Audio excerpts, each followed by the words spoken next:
கிருஷ்ணகிரி மாவட்டம் ஓசூரில் காணாமல் போன 13 வயது சிறுவன் சடலமாக கண்டெடுக்கப்பட்ட சம்பவம் அதிர்ச்சியை ஏற்படுத்திய நிலையில் சிறுவனின் உடலை வைத்து உறவினர்கள் போராட்டத்தில் ஈடுபட்டனர்.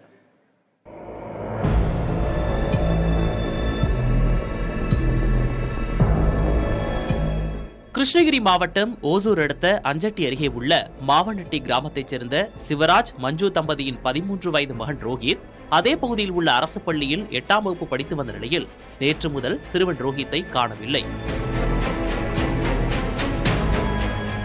இது தொடர்பாக சிறுவனின் பெற்றோர் அஞ்சட்டி காவல் நிலையத்தில் புகார் அளித்துள்ளனர்.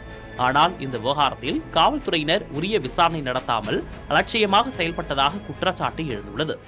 இதனைத் தொடர்ந்து காவல்துறையை கண்டித்தும் கடத்தப்பட்ட சிறுவனை மீட்க கோரியும் அவரது பெற்றோர் கிராம மக்கள் மறியல் போராட்டத்தில் ஈடுபட்டனர்.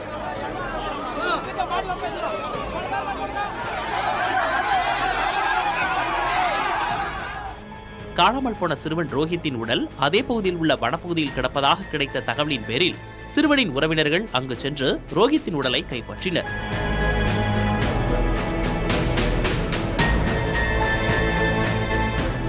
சிறுவனின் உடலுடன் போராட்டத்தில் ஈடுபட்டவர்களிடம் பேச்சுவார்த்தை நடத்திய காவல்துறையினர் உடலை மீட்டு பிரேத பரிசோதனைக்கு அனுப்பி வைத்தனர். சிறுவன் மாயமாகி உயிரிழந்த நிலையில் சடலமாக மீட்கப்பட்ட சம்பவம் தொடர்பாக 5 பேரை பிடித்து காவல்துறையினர் விசாரித்து வருகின்றனர்.